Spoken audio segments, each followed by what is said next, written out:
Sebelum kita mulai menyaksikan kisah nyata ini, pertama-tama marilah kita bersolawat terlebih dahulu kepada Nabi Agung Muhammad Sallallahu Alaihi Wasallam.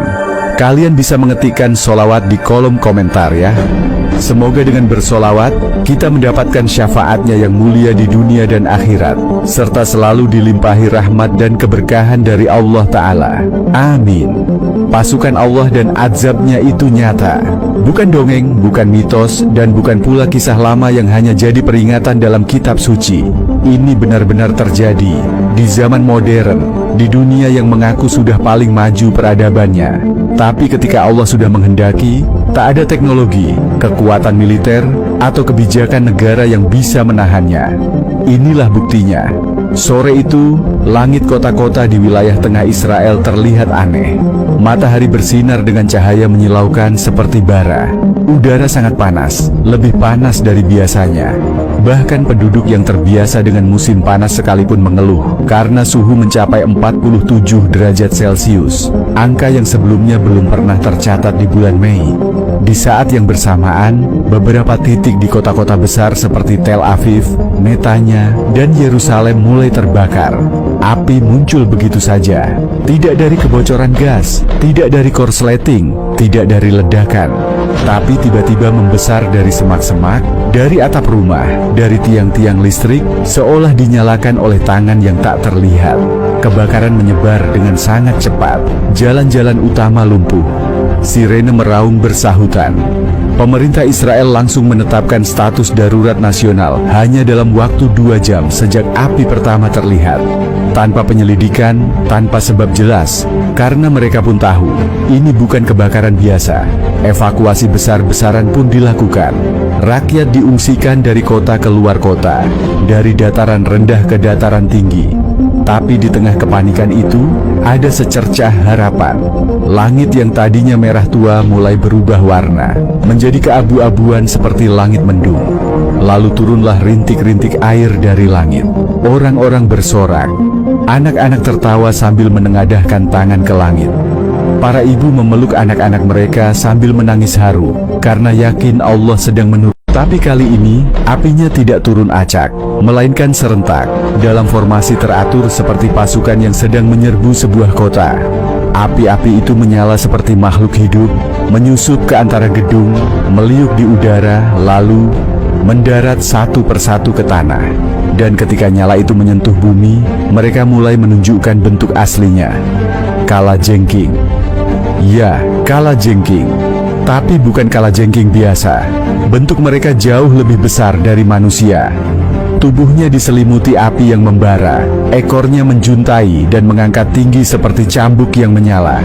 Matanya merah menyala, menatap ke segala arah seperti mencari mangsa. Dan suara mereka mengerikan, mendesis panas seperti besi terbakar dilempar ke dalam air. Puluhan, bahkan mungkin ratusan kalajengking api itu turun dari langit. Mereka berjalan cepat, menyerang apapun yang mereka temui. Manusia, kendaraan, bahkan bangunan. Ekor mereka menghantam mobil-mobil lapis baja dan langsung meledakkannya. Sekali serang, tubuh manusia langsung terbakar hingga tak bersisa. Orang-orang menjerit keras seperti orang kehilangan akal. Itu bukan makhluk dunia ini. Lari, kalajengkingnya hidup. Itu api yang hidup. Beberapa tentara Israel memberanikan diri menembak makhluk-makhluk itu. Tapi peluru mereka tembus begitu saja, seperti menembak asap. Dan yang terjadi justru lebih mengerikan. Kalajengking itu marah.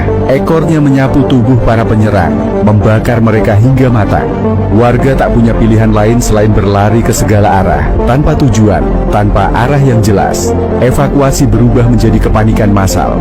Jalanan penuh teriakan, tangisan, dan mayat yang mulai berjatuhan. Beberapa orang mencoba masuk ke dalam bunker, tapi api dari tubuh kalajengking itu mampu melelehkan baja seperti lilin yang dibakar.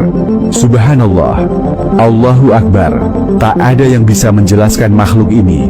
Tak ada yang bisa menahan mereka. Bahkan intelijen dan militer Israel tak bisa menyentuh makhluk-makhluk yang datang langsung dari langit itu.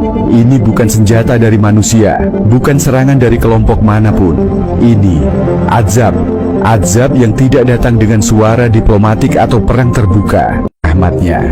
Para tentara yang ikut mengawal evakuasi ikut bersujud syukur. Para robbi dan pendeta lokal mengangkat tangan dan berdoa dengan mata berkaca-kaca. Mereka yakin hujan akan segera turun dan memadamkan semua api. Namun 1 menit setelah rintik itu berhenti, semua berubah. Langit yang semula kelabu mendadak gelap pekat. Lalu terdengar suara aneh, seperti desisan ribuan ular yang keluar dari langit.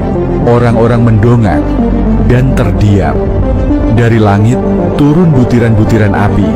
Bukan petir, bukan lava, tapi tetesan api murni, seperti bara yang meleleh dari awan, satu persatu jatuh ke bumi. Semakin lama semakin deras. Api itu bukan hanya membakar apa yang disentuhnya, tapi juga meledakkan setiap benda yang terkena. Jeritan mulai terdengar. Warga yang semula sedang dievakuasi, kini lari tunggang langgang ke dalam gedung-gedung tinggi. Tapi langkah mereka sia-sia. Tetesan api yang jatuh ke atas atap langsung menjalar ke seluruh bangunan, menyebar secepat kilat. Lalu, boom! Gedung roboh hanya dalam hitungan detik.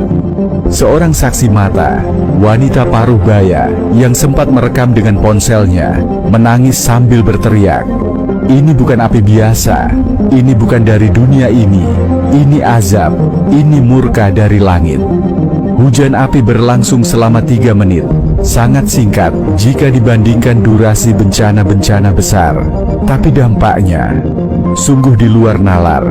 Gedung pencakar langit menjadi abu, aspal meleleh, mobil-mobil hangus seperti kertas terbakar, dan tubuh manusia, baik dewasa, anak-anak, tidak hanya terbakar, tapi meleleh, hingga tinggal tulang belulang. Warga yang selamat dari kebakaran awal kini memilih diam. Banyak dari mereka menjadi gila seketika.